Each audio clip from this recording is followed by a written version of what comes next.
Hoy regresa a la Liga Rusa y vamos a poner el foco en 5 jugadores que pueden marcar la diferencia en sus respectivos equipos.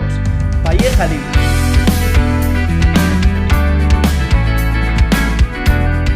Здравствуйте, bienvenidos a Minuto Ruso, soy Shane Silveira y hoy vuelve la Liga Rusa. Hoy regresa la Russian Premier League con un Akhmat Grozny Krylia Sovetov en Samara, en casa del Krylia. Un partido muy interesante. A las 7 también juega el Rostov en Sochi, un Rostov que veremos cómo llega, porque hay mucho lío, lo he estado comentando a través de Twitter. El Rostov tiene 6 casos positivos de coronavirus, ha tenido que hacer cuarentena hace apenas 3 o 4 días y va a tener que jugar el Sub-17, los nacidos en 2003, una auténtica burrada porque son chavales juveniles, chavales que más llevan sin entrenar desde marzo, no se sabe todavía ni quién va a ser el entrenador porque, como digo, hasta 42 personas del Rostov están guardando cuarentena. Pero hoy no venimos a hablar de eso, sino que venimos a hablar de 5 jugadores que pueden decantar la balanza para sus respectivos equipos. Nos vamos a fijar en los 5 focos de pelea, en los 5 fuegos que hay abiertos en la Liga Rusa, en la tabla alta del campeonato, en la zona media y en el descenso, para ver qué equipos tienen más posibilidades de lograr sus objetivos y qué jugadores hay que vigilar porque van a ser los que logren que sus equipos lleguen a lo más alto. Vamos a ir de arriba abajo y vamos a empezar por el Zenit de San Petersburgo, que tiene la liga casi ganada. Y ahí está Malcolm. Regresa Malcolm, segundo regreso, ya lo había hecho en marzo, pero al final Malcolm tuvo una lesión muy importante en agosto, se perdió prácticamente toda la temporada y en marzo apenas se jugaron 2-3 partidos hasta que el confinamiento, hizo parar absolutamente todo. Malcolm es un jugador tremendamente diferencial, es verdad que el Zenit no lo ha necesitado para estar en lo más alto de la liga, tiene a Ziuba, tiene a Asmun, tiene a Driussi, tiene a Rigoni, ahora tiene a jugadores de muchísimo nivel, pero es que Malcolm va a subir el nivel un puntito más, porque Malcolm creo que junto a Ziuba van a ser los dos jugadores más importantes, es un futbolista súper veloz, súper técnico, súper hábil y que además yo creo que se va a aprovechar mucho de sus errores, de estos errores que estamos viendo en Bundesliga, que estamos viendo en la Liga, que estamos viendo en el reinicio del campeonato, donde los jugadores más técnicos, más habilidosos, más rápidos y sobre todo que están en mejor forma son los que están marcando las diferencias. Y yo creo que aquí Malcolm va a ser tremendamente diferencial, no solo para decantar la Liga a favor del Zenit, que ya, como digo, está prácticamente decidida, sino sobre todo para disfrutar un poquito de ese Malcolm que nos hemos quedado sin ver, pero que bueno, va a ser un poco el preludio de lo que veamos la próxima temporada. En el segundo puesto hay una lucha muy interesante entre Krasnodar y Lokomotiv de Moscú. Ambos tienen 41 puntos, pero solo hay un puesto de acceso directo a la Champions League, que es el de la segunda plaza. Ahora mismo la ocupa el Lokomotiv. La tercera plaza no otorga el pase directo, sino que te envía a la fase de grupos de Champions. El Krasnodar el año pasado entró ahí, fue tercero en Liga, pero en verano cayó a la Europa League, cayó relegado y eso pues siempre es un riesgo, ¿no? Veremos este año cómo va el tema de las previas, pero al final te enfrentas a equipos de mucho nivel, te puede tocar un equipo portugués, te puede tocar un equipo griego, un equipo belga, algún equipo que más o menos equipare tu nivel y como te pille con el mal día te puede dejar fuera de la Champions después de un año siempre duro. En el Krasnodar quien puede ser diferencial aquí es Viktor Claesson, el jugador sueco. Claesson, al igual que Malcolm, pero en versión más grave, tuvo una lesión importante en verano, a principio de pretemporada, que hizo que se perdiese toda la temporada y ya no contábamos con volver a verlo. Un caso similar, por ejemplo, al de Marco Asensio en el Real Madrid. La realidad es que con el reinicio de la Liga en junio y en julio vamos a poder ver a esos jugadores lesionados, también vamos a poder ver a Remi Cabella, por ejemplo, en el Krasnodar, y creo que Claesson puede ser un futbolista totalmente diferencial para marcar la balanza del lado de Krasnodar y meter a Krasnodar por primera vez en Champions, porque es lo que decía antes, entró como tercero, jugó fase previa, pero no jugó la fase final de Champions. Claesson es un extremo súper rápido, es un extremo muy veloz, muy explosivo, que además tiene gol, que tiene asistencia, para mí es uno de los jugadores más diferenciales de la Liga Rusa y el Krasnodar va a ganar a su mejor jugador, ¿no? Porque al final el Krasnodar ha tenido una temporada muy complicada, es verdad que Vanderson, Shapi Suleimanov, Stoski cuando le ha tocado, Skopinsev que también ha jugado ahí, han hecho más o menos buena temporada, también Markus Berg se ha echado un poquito el equipo a las espaldas junto a Ari, pero más en la zona de delanteros,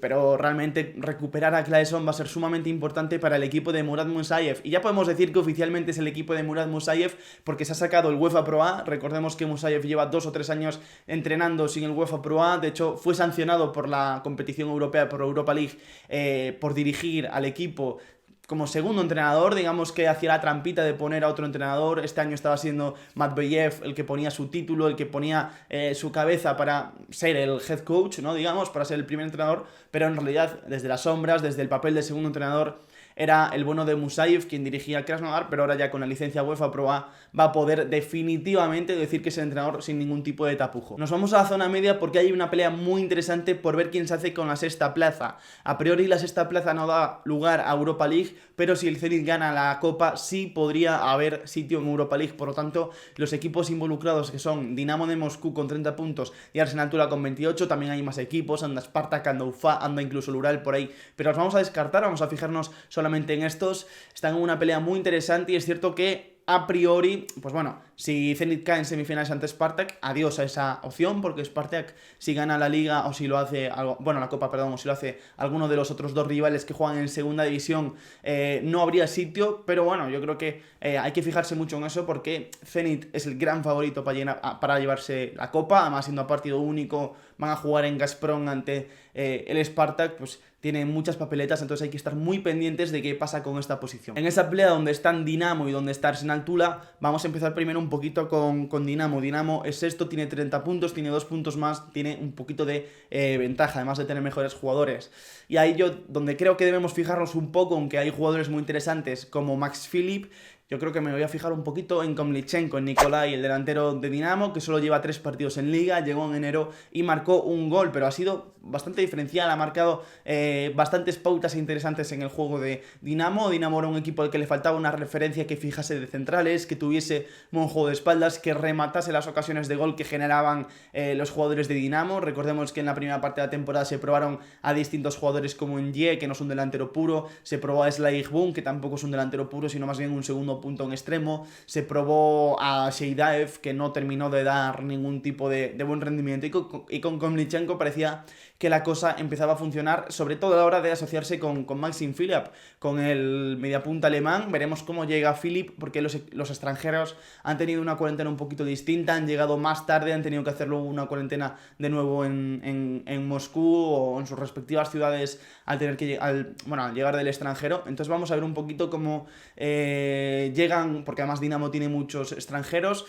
pero yo creo que en ese aspecto Komlichenko va a ser un jugador muy diferencial, que puede ser uno de los revulsivos del campeonato. Es un delantero con mucho gol, con buen juego de espaldas, que aéreamente es brutal, lo remata absolutamente todo, tiene una gran capacidad goleadora y además se mueve muy bien en el área, y yo creo que puede marcar la balanza a favor de Dinamo para ocupar esa sexta plaza y luego depender todo del Zenit. Y por parte del Arsenal, porque con el Arsenal también confío, en el Arsenal también hay que fijarse, que es un equipo que ha ido de menos a más en el campeonato, yo me quedo con Evgeny Lutsenko. Esto va a ser un duelo de delanteros, Komlichenko contra Lutsenko, el presente y futuro de Rusia casi, ¿no? Porque Komlichenko tiene 24 años, contra el presente y pasado de Dinamo, porque Lutsenko era jugador de Dinamo, Lutsenko abandonó el club este verano y que tiene 33 años, pero es que Lutsenko lleva 9 goles en los 20 partidos que ha disputado en la Liga Rusa, se ha convertido en el gran punta de Arsenal Tula, ha sustituido muy bien a Djordjevic, está haciendo una temporada muy buena jugando por delante de esa doble media punta que usa habitualmente el Arsenal Tula, que usa habitualmente Cherevchenko. Es un delantero de características similares a Komlichenko, de características similares, por ejemplo, a Obuhov, que alguien se acordará de él, el ex de Rostov o de Rubin Kazan. Lutsenko es un punta un poco lento, pero es un punta rematador, goleador y sobre todo súper trabajador. Es ese típico delantero pegajoso que está todo el día peleando, que está todo el día cuerpeando, que está todo el día midiendo muy bien las alturas y los tiempos del balón. Es decir, es el típico punta que espera que la pelota esté cerca para chocarte y tumbarte, porque es un auténtico armario y es sumamente difícil mover a Lutsenko, y además que tiene momentos muy interesantes, sabe caer a banda, sabe recibir y aguantar la pelota en banda para la llegada de el posible extremo, del posible carrilero, y luego en el área, como digo, es un delantero diferencial. Vamos a ver, ¿no?, ese duelo con Lutsenko. Yo creo que aquí Dinamo tiene la ventaja de tener mejores jugadores, pero Arsenal tiene la ventaja de tener más jugadores nacionales. Y nos vamos a la zona baja, porque en la zona baja solo va a haber 2 descensos esta temporada. Se han suprimido los playoffs de descenso y de ascenso, por lo tanto ahora mismo Akhmat Grozny colista y Krylia Sovetov penúltimos serían los equipos que descendiesen, pero a un punto de Krylia y a 3 de Akhmat Grozny se encuentra el Rubin Kazan de Leonid Slutsky. Slutsky arrancó su proyecto en enero y apenas llevaba un par de meses trabajando con sus jugadores cuando tuvo que hacer el confinamiento y cuando todo se paró. Ha tenido una pretemporada nueva, un confinamiento un poco complicado el Rubin en Kazán, porque muchos jugadores han ido, como decía, los georgianos, por ejemplo, Kvaratskhelia y Zuriko han llegado un poquito más tarde que el resto, tiene jugadores como Darko Jeptic, bueno, veremos también un poco cómo llega. Pero aquí en quien yo me fijo es en Iván Ignatiev, el delantero jovencísimo del Rubin Kazán, el ex de Krasnodar, por el que se pagaron unos 11-12 millones de euros este pasado mes de enero, y uno de los jugadores que tienen que marcar el proyecto de Rubin Kazán de Leonid Slutsky. Ignatiev es un delantero con mucho gol, es un delantero rápido, es un delantero más bien modernote, un delantero prototípico español, podríamos decir, ¿no? Un poquito como Álvaro, un poquito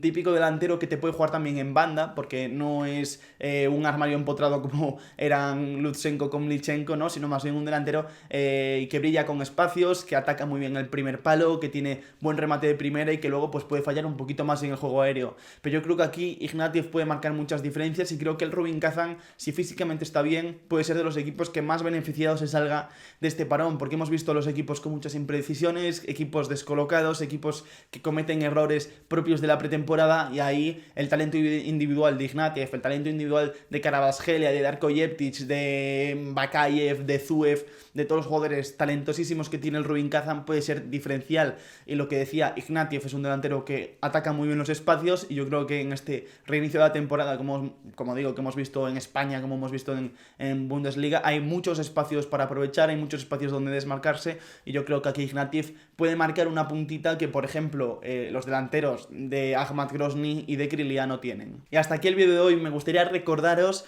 que el pasado lunes hice un hilo analizando uno por uno los equipos de la Liga Rusa, 48 tweets, 3 por equipo, hablando un poquito de su contexto, de su juego colectivo y de su mejor jugador individual, para que podáis echarle un ojo y que también para que podáis empezar lo que es el reinicio de la temporada bien preparados, ahí bien cargados de contenido ruso. Nos vemos en el próximo vídeo. Me gustaría en comentarios que dejaseis qué jugadores creéis que pueden ser diferenciales para sus respectivos equipos en este reinicio del campeonato. Si creéis que, por ejemplo, Alexei Miranchuk o Nikola Vlasic deberían estar en esta lista, qué jugadores podrían estar en esta lista en la zona baja. Y nada más, amigos. Nos vemos en el próximo vídeo. Das Vidania. All we need is a dance with